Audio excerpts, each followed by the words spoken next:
Better dedication going out to Mr. Emmanuel AC of Ghana Revenue Authority, and it's actually a happy birthday message coming from Hetty AC, that's your wife, and all your children. The message is, may the favor and grace of God keep you and the family. Time check now is 27 minutes after 7.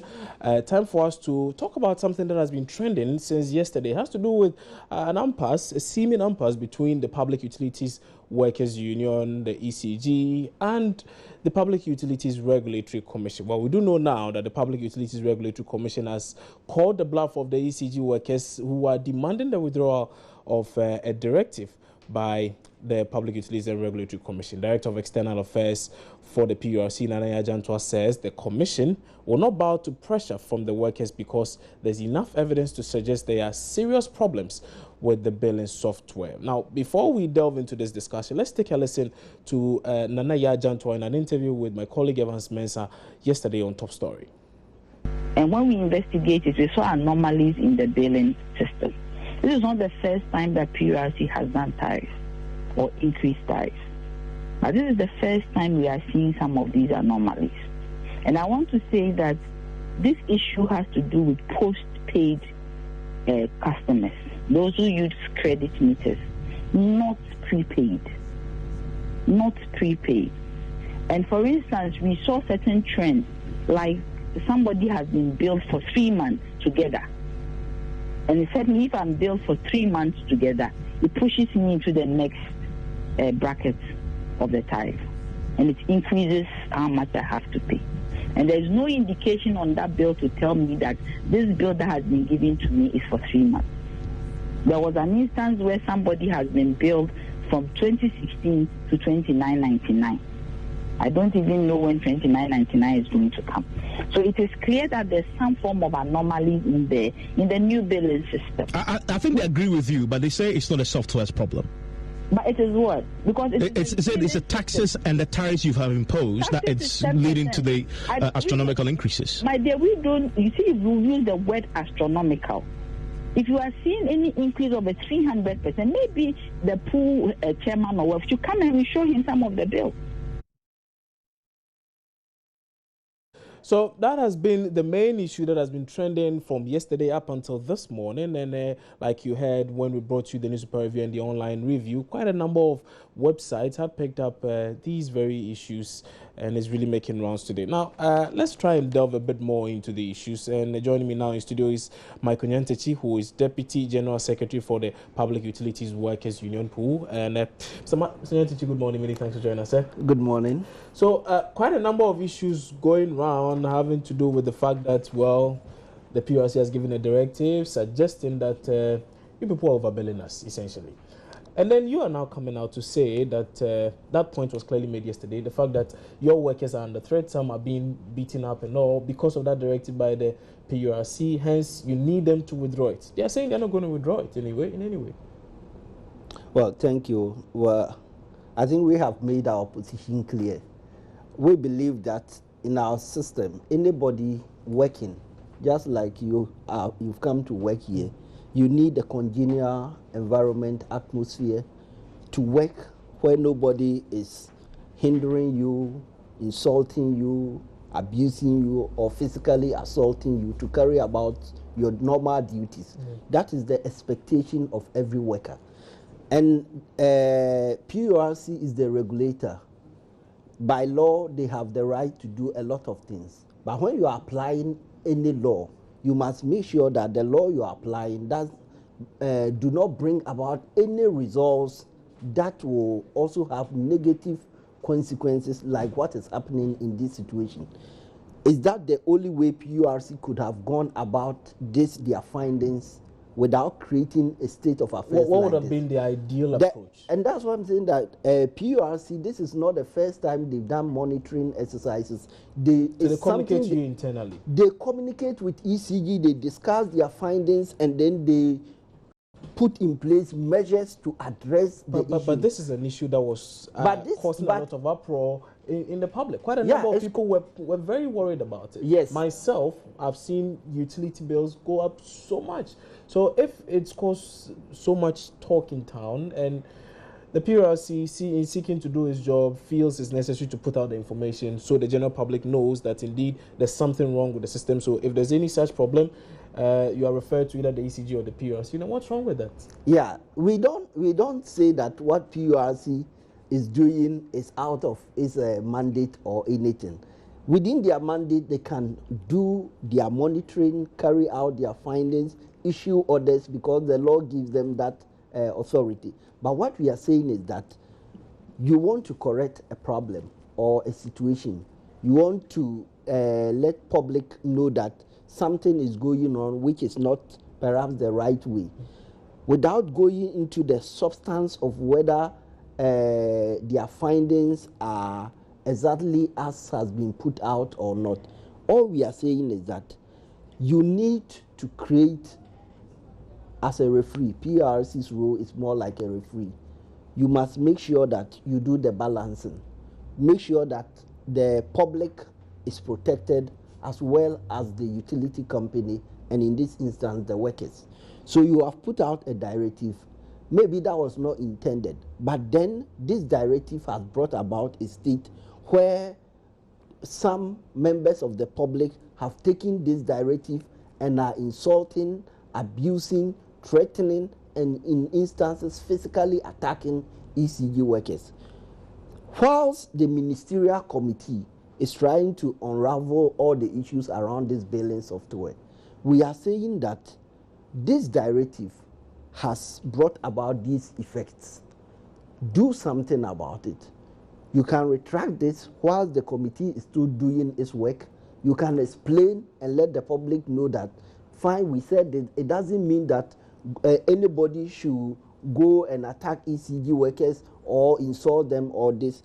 A committee is working which is made up of PRC. Have you worked on your billing software, the new software you installed? The software, like any software, once you introduce it, it will go through a phase. Any project will have the. So this is the testing phase. It's part of the teething problems, and that's why I'm saying that if PRC had even discussed its findings with ECG, they would have realized that many of the issues they've raised, ECG had already identified them, had even written to the consultant who were appointed by the World Bank to do the implementation. They had come from Spain and were working on many of these things. So you do admit there's a challenge? I'm not saying that there are no challenges.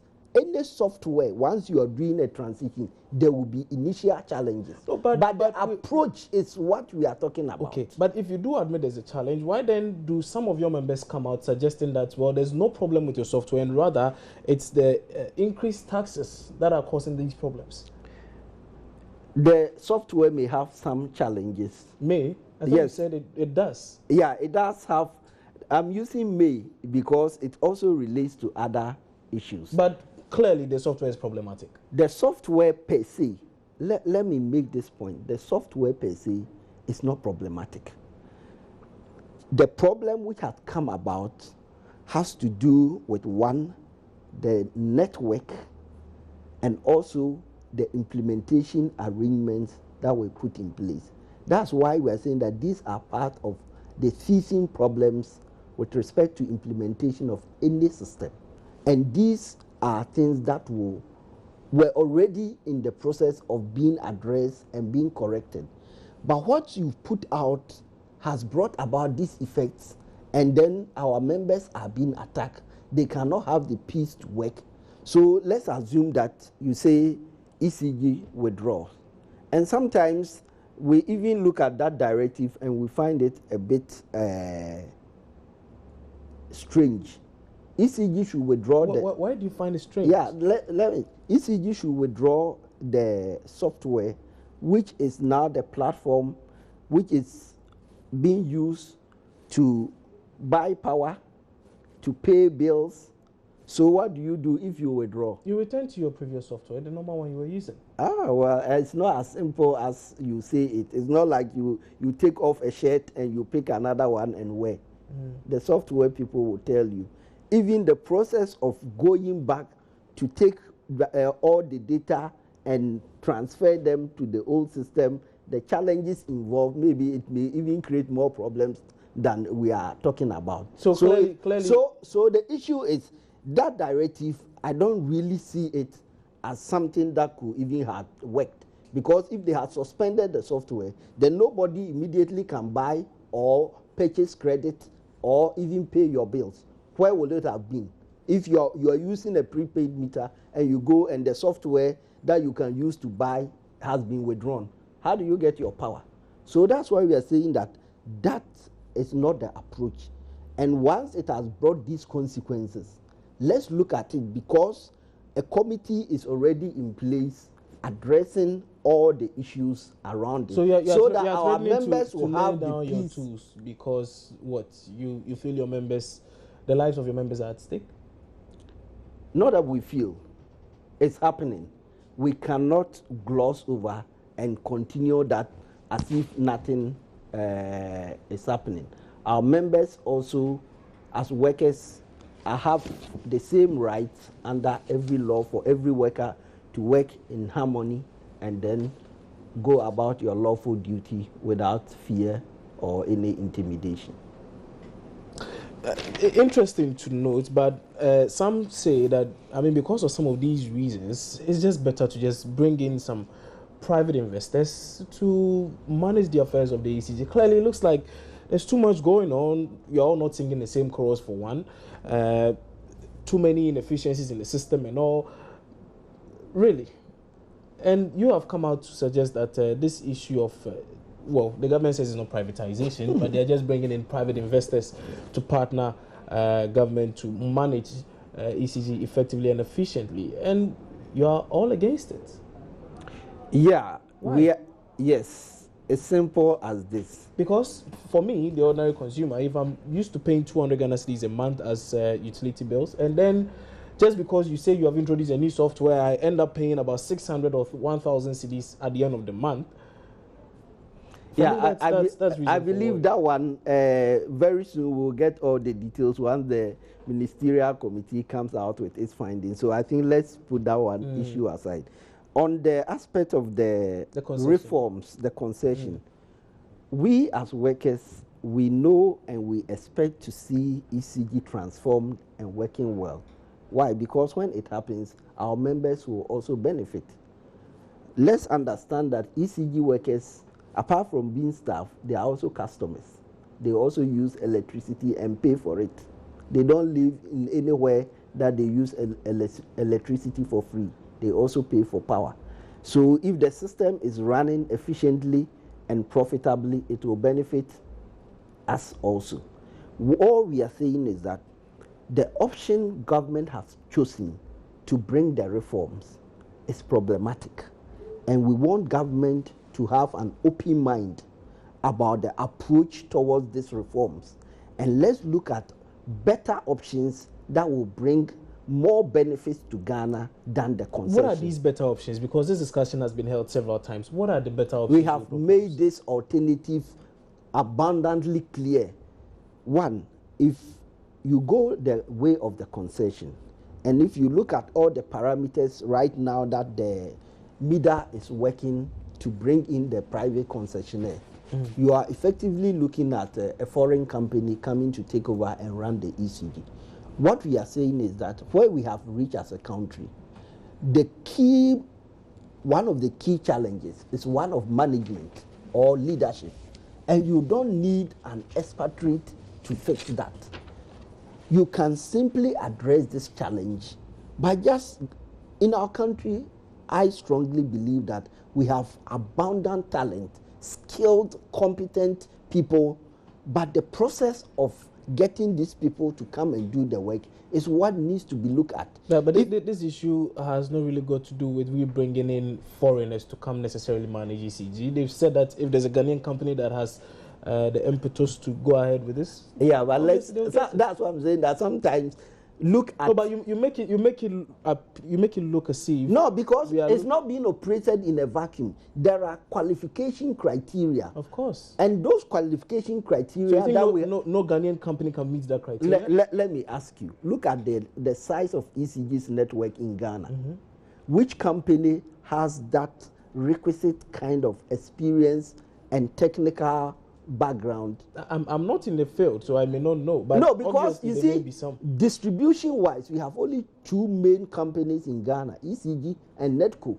Netco is operating a small network up in the northern sector. Regions, yeah. And then there's a small private entity operating now in the free zones called Enclave Ghana. It's a small entity. So if you look at all the criteria that has been set in the MCC agreement and the request for proposals being prepared, no Ghanaian company can qualify as the lead partner to run this. So no Ghanaian company can win the bid. And so what? If we are bringing in foreigners and it means the system will be run more efficiently, what's wrong with that? What is wrong is that if you bring in the foreigner, let's say he comes and fixes the ECG, the system is running effectively. Because you have brought a foreigner who is an investor, who has come with the motive of trying to come and make returns for his or her shareholders, almost the profits that will be raised from this transformation will be expatriated from Ghana. But why should you be worried about that? Why should the workers be worried about that?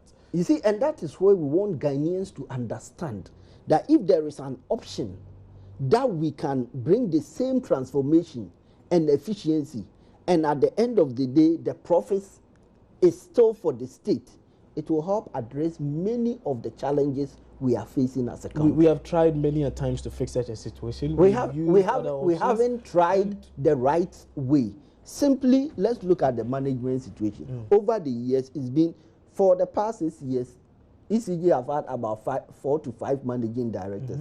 That is not the way to solve it. Get a leader, give the person, let's say, 5 or 6 year contract. These are your key performance indicators. Within these 6 years or 5 years, we want you to reduce ECG losses from A to B. We want you to build this number of substations. We want to introduce these new technologies, key measurable indicators. All these indicators are given to all the managers now that come to manage ECG. So I don't really see anything different happening. Have you seen it where? Where have you seen it? If we had such a contract signed between the managing director and the board, you cannot just get up one morning and say that I've changed you. Then we would have been seeing a lot of judgment debts being paid. And that will also have provided that kind of security needed for any manager to take bold decisions. It's the absence of these that is the bane of the company. And this is something that you don't need any special skills to do. I see. There are companies that are running this kind of performance-based contracts, and they are running big businesses in Ghana and doing well. What is different from we doing it in ECG? And that can address many of the challenges. There is also the issue about investment funding. The argument is that, government is the shareholder, he has no money, so he's looking to the foreign investor to bring money. Whilst we can leverage a lot of money from our country and build a national asset that will bring us more returns, those are the things we want Ghanaians to understand. In wrapping up, all these points you've articulated, I'm sure have been articulated at even higher levels, and the conclusion is that, yes, we are going for this. What next? Well, the process is still ongoing. For now, MIDA is yet to even come out with the request for proposals that will invite the private sector to bid. We still believe that the ship has not even started to sail. Government still have a way to turn things around, that we can use an option that will be more homegrown and that will bring better returns to Ghana. And there are examples out there that we don't need to go this approach, because many that have gone that trajectory are wallowing in serious difficulties. Right. Michael Nyantechi, many thanks for your time on the AM show this morning. And Michael Nyantechi is the Deputy General Secretary for the Public Utilities Workers Union. He joined us in studio to try and help us understand a few more things. Well, their main concern has to do with the issue of concession, but also between yesterday and today, we know about the many issues that have come up between the ECG, the PURC, and indeed the Public Utilities Workers Union. Well, they are saying that because of a directive given by the Public Utilities Regulatory Commission, their staff now fear for their lives, and if that directive is not withdrawn, they may have no option than to lay down their tools. You're watching the AM show here on the Joy News channel on Multi TV. We're taking a break. When we come back, Benis Sabubedu brings you my banner. A lot more discussions on the educational front.